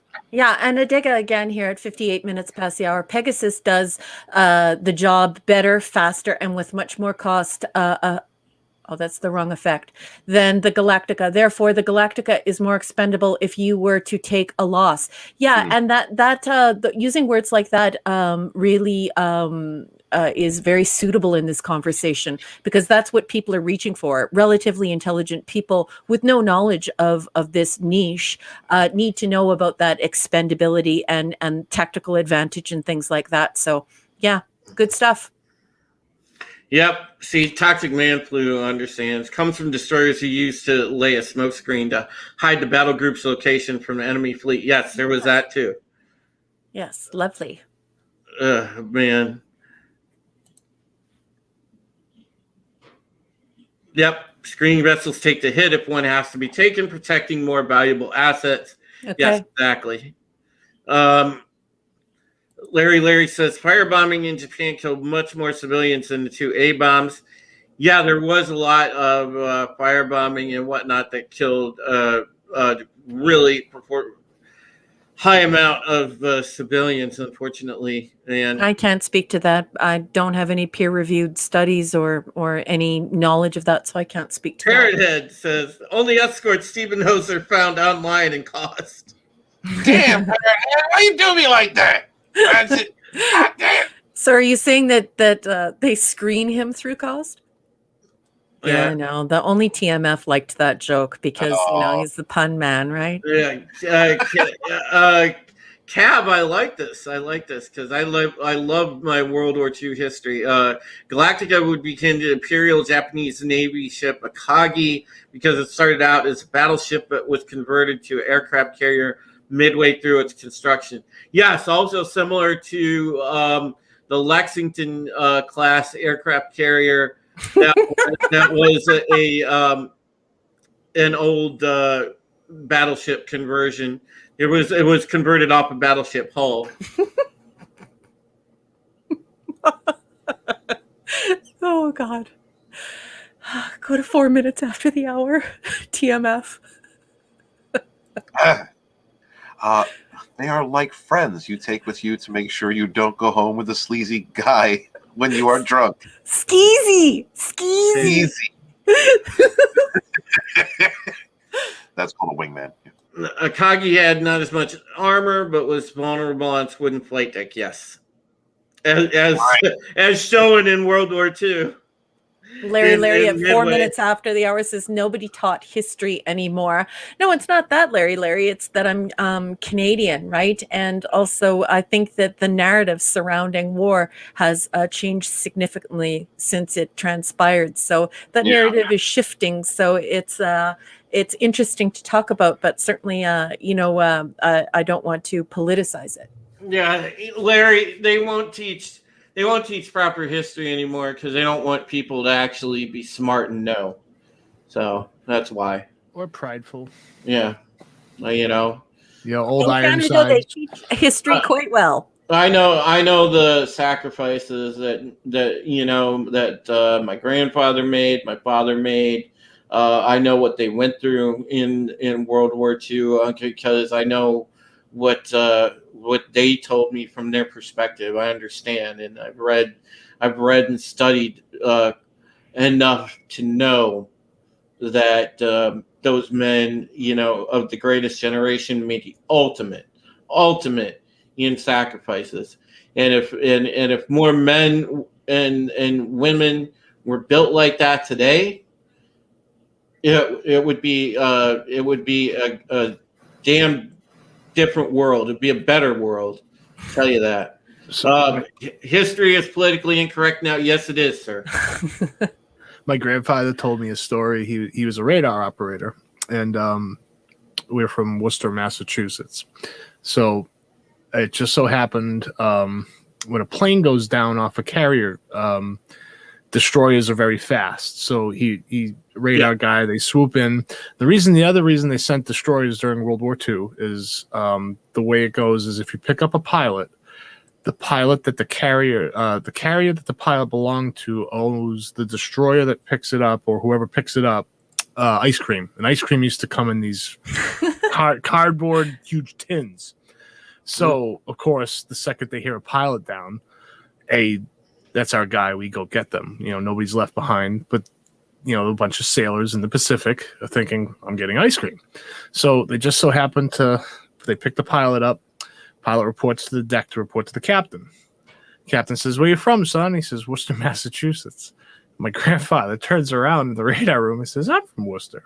And it made it onto the telegram, the paper out here. So it was absolutely insane that the pilot that he picks up in the Pacific was from the same hometown. So it's quite wild. That's crazy. Hey, Larry, when you say history is politically incorrect now, I want you to know that I love your company in the various chats that you appear where I'm on the panel or I'm in the chat myself. It's just that I prefer not to discuss politics, whether correct or incorrect. I don't want to discuss politics while I'm on air. And I hope you can respect that. Yeah.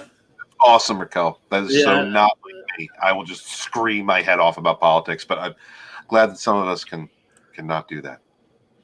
And not here, not in this happy place. No, not extended. Not on Pegasus. We'll do that on one of my unscheduled streams. Yeah.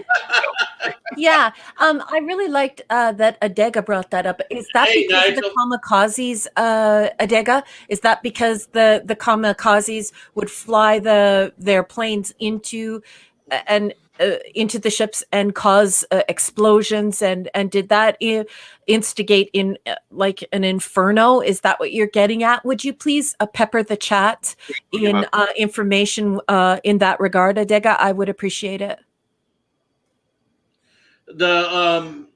the thing with the flight decks in World War II, they were a mixture of wood and metal. Do you think that was because they were trying to hold on to some of the ancient, or the naval traditions of using wood on ships? Well, no. There was a reason for it, Stephen, because wooden metal, it kept like things able to be fixed easier, and patching stuff, like Adega said, was a lot easier that way. Right. Mm. Very cool. Wood was much faster to fix on ships. Yeah. Thank you, Especially Tony. on the deck. Yeah. My grandfather was in the radar shack during Zero's bombing at the thing. And imagine being in a little box, staring at a little screen, watching dots come close to the center dot that you're watching. Like being in a conning tower like that and not being able to see, that would drive me absolutely bonkers. And he's just telling me story, like you could hear it. You could see the dot getting closer of the Zeros trying to dive bomb these destroyers to take them out. And it's, as a child, I'm listening to these old World War II stories and not realizing like what that you put yourself in that position now. Like we have, we'll usually, if we're in a tight space, we usually get out to, away from that. But man, yeah. All right, we got on a fascinating tactical discussion, and I appreciate. Great job, Drew. I appreciate. Derailed, man. I know. I appreciate everybody at least entertaining the idea and talking about it for a little bit, because it is always kind of stuck in my craw about the whole thing with the Pegasus and being the flagship and everything else, and so I thank you for indulging me on that exercise, folks. We went full on military for like 25 minutes. I think we lost half the chat. No, we didn't. We've been holding consistent, and okay. I appreciate it. But back on point. Go ahead, Raquel, and welcome. All right, let's do this. Nigel. Great to see you, Nigel. And yes, great to see and I just want to say that I respect all people who have served their country, and I think that is absolutely wonderful. I have so much respect for that. My father-in-law, God rest his soul, did the electrical on nuclear submarines. Wow. So I definitely appreciate it. But let's go back to this science fiction, science fantasy show that we're here to discuss tonight, and not war and not the history of war. Let's do it, guys. Do it. So let's go back to New Caprica. Kara is headed for the Leoben Love Den. She calls for the toaster toddler, and Leoben appears with the Cylon human child in tow. Creepy Leoben, here's Daddy, says he knew Kara would return. This storyline isn't my favorite. The cyborg baby was made by harvesting Kara's ovaries against her will in a breeding facility. Moreover, we're not even sure Leoben is telling the truth about the toaster tot. The cyborg tot looks about 3 or 4 years old. It's all a little unbelievable at this point, especially with the Cylon Shining Dad as the father. Kara asks for Leoben to give her Casey. He refuses unless Kara confesses her love for Leoben twice. An awkward open mouth kiss ensues. Leoben tells her to recite the phrase, "Is it everything you thought it would be?" More gross, rapey stuff. Kara stabs him while the cyborg tot watches. Anders appears at the top of the stairs. She tells him she'll explain later. We cut to Caprica, and Gaius is looking for Beers. They track her to a tent. They hear a baby wailing. Caprica and Gaius find Maya dead with Hera beneath her. Beers emerges from the tent. Beers takes the cyborg Messiah from Gaius and walks away. Gaius draws his gun to shoot her, but Caprica tells him Beers won't set off the nuke now that she has the cyborg Messiah, the cybernetic organism created in love, not by enslaved breeding. Gaius lowers his weapon. Caprica tells him they need to leave. Then we cut to the presidential ship. It's Tori and her team. Rosalind takes a seat at her former desk, holy book in hand. they lift off. So here are 3 significant scenes. Does anybody have any comments on them in the chat or on the panel?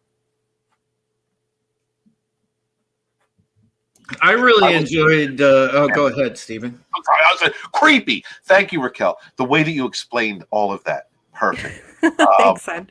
And that's what makes it like this psychologically creepy, freaking horror story. That whole, everything with Leoben and Kara. So yeah, it's just, it shakes you. It's like nails grating on a chalkboard. It's like it really is uncomfortable to watch. Well acted, well written. So cheers to them. But man, creepy. Sorry, Drew. Go ahead, buddy.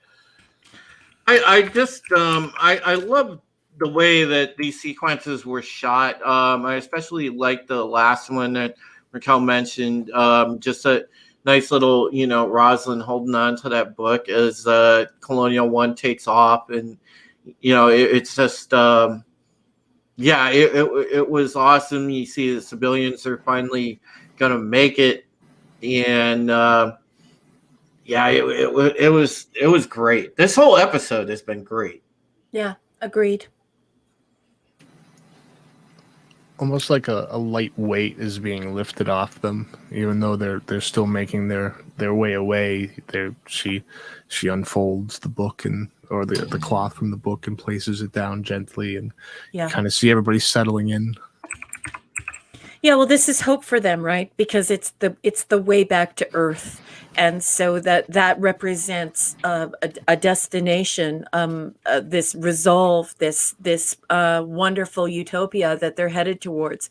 And at this point, it is a utopia. Imagine being on the run and being nomads like this, and being hunted like wild animals, with this hope that one day you're going to settle in on this wonderful planet, and you're finally going to be able to catch your breath and to be at ease and to be at peace. Well, they're also a bit home too. They've come home again, so they can kind of feel safe. They're at least familiar with being on their ships, on the Galactica or on Colonial One. Mm-hmm. So it feels comfortable, or at least a bit of relief. Yeah, Toxic Man flew at 16 minutes past the hour. That is exactly what's going on here. And that is an authorial technique called illusion, which I'm quite sure you already know, because you're an intelligent person, and you like to joke around a lot, but I know how intelligent you are. That is exactly what's going on here. We're seeing that with this child that is either like Moses or like Jesus as this Messiah. And then, of course, we have this Exodus, right? This entire episode is called Exodus. So yeah, this biblical illusion in this show that's like an all-inclusive resort of monotheism and polytheism is terrific. And I love your comments, TMF. Thank you. Yeah. Well, Stephen, how long do you have? Because I know I'm so I do not want to go because I love this episode, but a friend of mine's car broke down, and I've been texting with them and trying to make sure that he can get a ride, and he can't. So I got to go be a good guy. Yeah, no, absolutely. Go ahead and do what you got to do, my friend. And hey, look, that just says what I already know about you. That you're 100% there for people. He's a dad. He needs to get home. All right. So, say not another word. We're very happy that you're going to help somebody, but you will be missed here. I love you very much. Have a good week, and stay safe. And I'll talk to you away from this stream, and we'll catch up. Okay, Hen? Yeah. I'll email you with everything that you sent me. Hail to the chat. You guys are great. And all my love to the vets out there. And thank you guys for everything you do, no matter what country you come from. Being a warrior is a difficult thing. So my love to you guys. Stephen, really quick before you go, overall, what was your quick final thoughts and the score for this episode? For this one? Oh, this is a 9. This episode is a 9. Had some of the most kick-ass scenes you ever get in this entire series in this episode. Our namesake for the Pegasus Actual podcast goes down in a blaze of glory. We get to see Galactica drop out of the freaking heavens and just, and all the Vipers shooting out, and then just, everything about this episode I enjoyed, even the creepy parts. And so, yeah, this is a 9 for me, man. I love this episode. And I'm looking forward to next week. Roof Korean, brother, you keep coming into the chats. We have space. You're coming on the panel. I told you we're going to bring you in. All right. Wonderful. It was good to see you again. Yeah. Yeah, Stephen, go ahead and plug your channel and then go ahead and take off. Guys, please check me out. My channel is Author Stephen Walton, where I am kind of transitioning from doing a lot of ranty stuff. I want to go in a more positive direction. We're going to be having a charity stream coming up at the end of February that I'm looking forward to. All of Rogue Entertainment's looking forward to doing something like this. We want to, make a positive impact, but, as much as we can. If you guys have a voice and you want it heard, you can definitely make a channel. We will be here to support you. That's what we do. We don't have an industry to support us. We only have one another. Please check out The Red Gaze if you're into science fiction. His second book, Sunsworn Annihilation, is going to be coming out soon. He's working on that, and I'm proud of him. Please check out Kai MFS. He's another great sci-fi writer in the community, and support all the wonderful people on this panel if you would. Also, our friend Raquel is also a wonderful author. Please check out her work. Much my love to you guys. Please stay strong. Wash your hands. Wash your ass. Be good to each other. Peace. Good night, honey. Good night. I just wanted to say that Dawn just walked in the room, so could everybody say hello to Dawn, please? Yeah, hail to Dollfight, aka Donald Edmonds, one of my colleagues at Founding Into Comics. Great writer and journalist in his own right, and a pretty darn good artist, as I noticed from some of what he's working on as of the other night. So check out his channel. I also want to give a big warm welcome to Geeks Enjoy Nerdrotica that popped in here. And, Geeks has been sitting in here the past 20 minutes or so, participating and listening. So thank you, Geeks Enjoy Nerdrotica, for popping in here. And I'm glad everybody's enjoying their time with us. And Raquel, if you want to go ahead and continue. All right, here we go. We cut to Galactica. Kara is disembarking a raptor. Just as she's about to introduce Casey, Casey's human mom appears to reclaim her abducted human child. The mom is bawling and extending thanks, and Kara realizes the next level mind frack that has taken place. She's agog, replete in horror. Adama approaches, reunions galore. Lee waddles out of a raptor and hugs his dad. Colonel Tai can be heard formally requesting permission to come aboard, and the old friends and colleagues come face to face in a touching moment.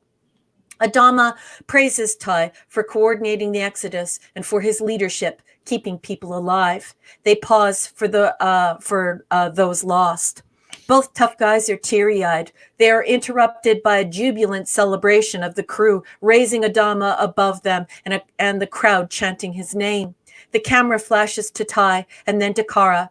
There were many types of carnage here, flesh and blood, and psychological injuries. Kara looks ready to crack. Tai quietly stumbles away. Adama, a loyal and caring leader and man, notices Tai's brokenness, his disillusionment. We see Gaeta awkward against the raptor, Kara pressing the back of her hand into her mouth as though the pain would take form and escape from inside her. We cut to Tori debriefing Rosalind. Maya never made it off of New Caprica. Rosalind is horrified and asks about the cyborg baby. Tori apologizes for failing in her task, but as Rosalind gazes at a picture of Maya and Hera, she reminds Tori that life is complicated. We cut to the Admiral, shaving off his playoff beard and mustache. The hockey hair is gone too, and he emerges from his quarters looking young and fresh as a daisy. And that is the end of Exodus. Yeah. Fantastic episode. The reunions and everything, very real emotion, portrayed well. I thought that, you know, it was a great triumphant way to go out.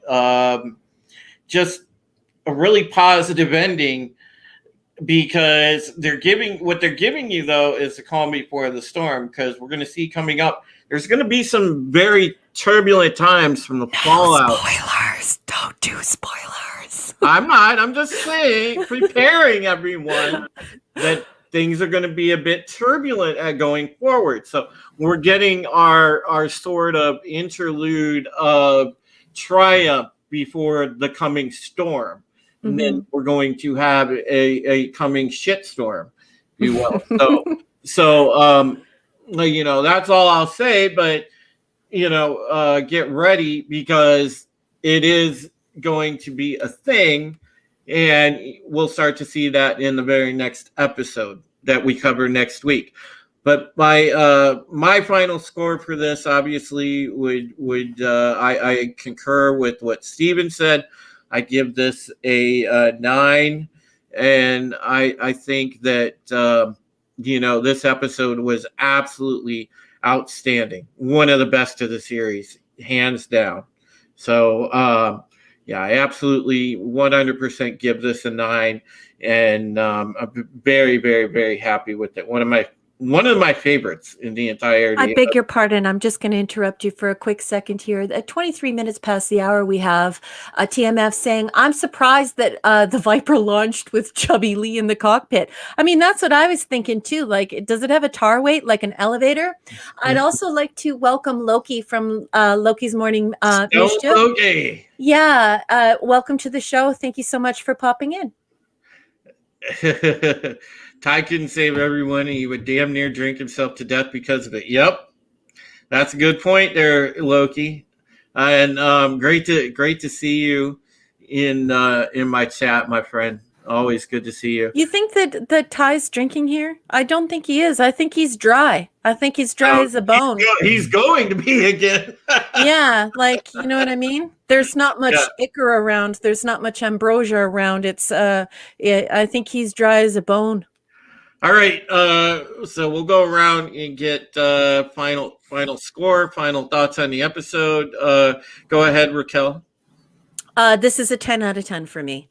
There seldom in television do the visuals and the writing converge to create such a wonderful and complete literary quality. This, like I said earlier, this is like a book, and it's episodes like this that really reinforce that idea. It's a place you go, like when you're reading Dune, or when you're reading Don Quixote, or when you're reading The Hobbit. So a solid 10 out of 10. Excellent writing, and the visual feast that is offered, and the action scenes only punctuate this incredible.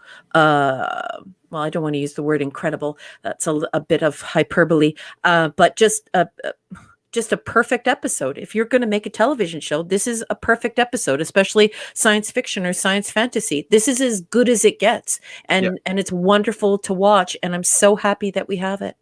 Mm-hmm. And all right, Rick Korean. Well, I didn't want to be the only one who did it, so I was so glad that Raquel gave it a 10 out of 10 before I had to go, because I didn't want to be tacky because I was the new guy. But I would say this was a 10 out of 10. You could tell Universal spent some money. They probably said, hey, the show's pretty hyped up, so we're gonna spend some. So these special effects were outstanding for 2007, 2008. Mm-hmm. Like, this is great. The special effects, the acting, obviously, like, these actors really loved being in the show. You can watch conventions while the show is live and see these actors like being interviewed, and they, compared to like nowadays, man, these actors really loved playing their parts for this show. So you could just see it in the action. No Harrison Ford's here. No, like, I think it was Game of Thrones when Stannis finally came off the show. They interviewed that actor, and he's a very bland guy in general in interviews, and the guy's like, I don't understand anything that was going on. I don't understand what all the hype is.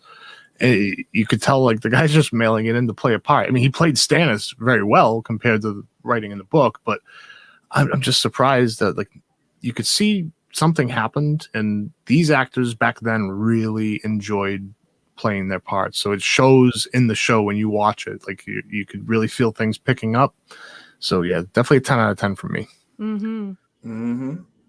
All right. Well, usually we would take this time to kind of go around the panel and let everybody. Well, can I stop you for just 2 wags of a dog's tail? I'm really sorry to interrupt you. I beg your pardon. Please forgive me. I'd actually like to put it to the chat.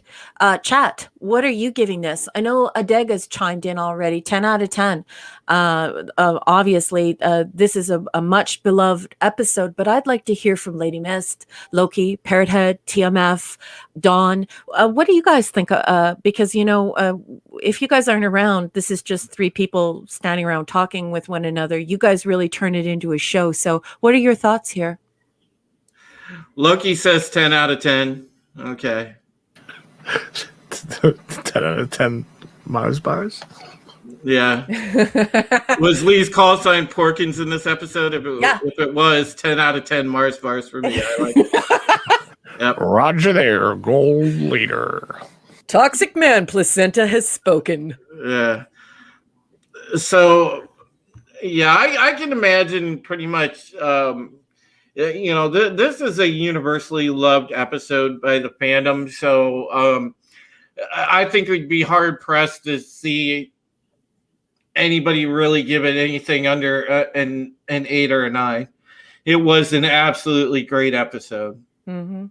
And all cylinders were firing for it. So I don't think that there were many shortcomings on this one at all, if any. So,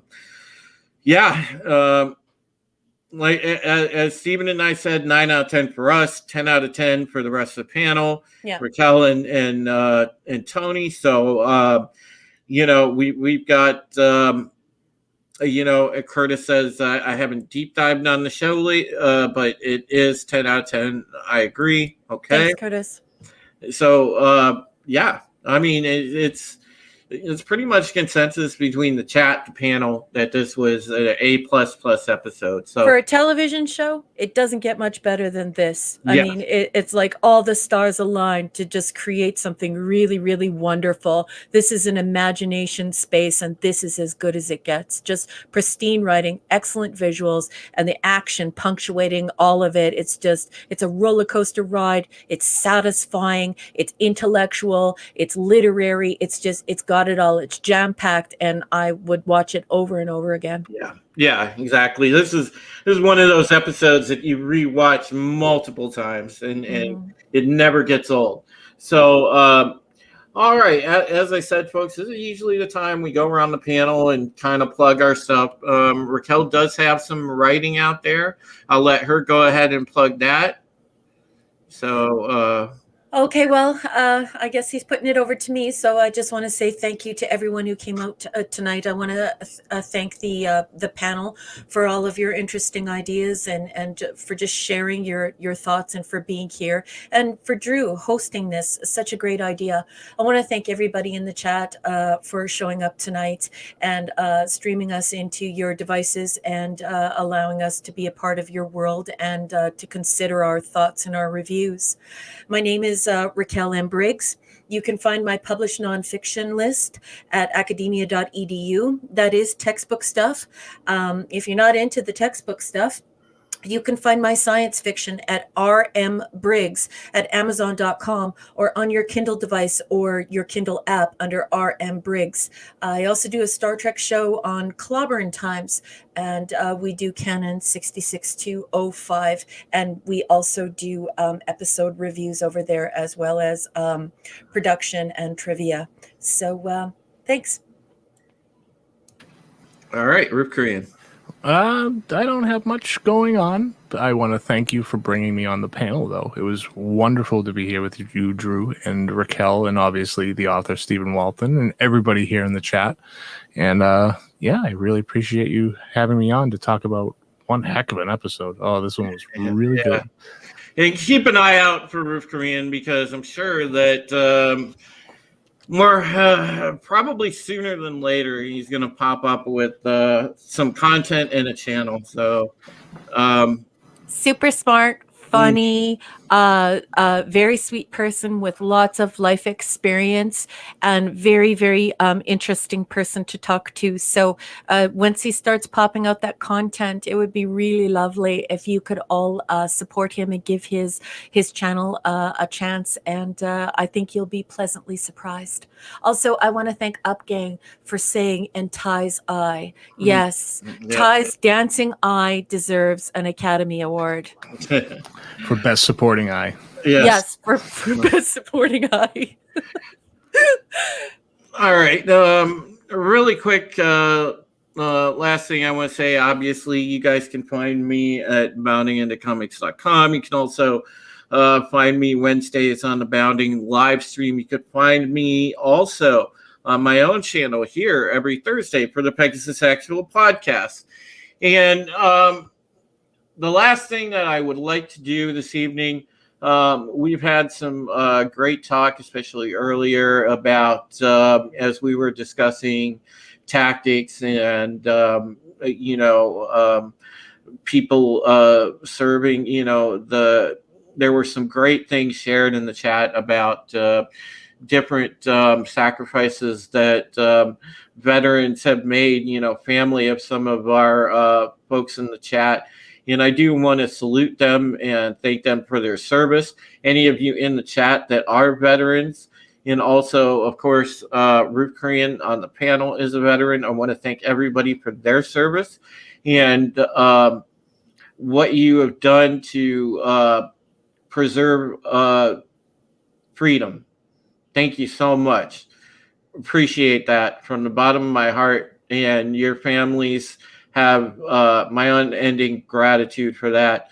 Also, I want to honor another veteran who passed earlier this week. We lost a member of our community, a great Navy veteran and a good friend, and that was Admiral Oliver Franklin Doom.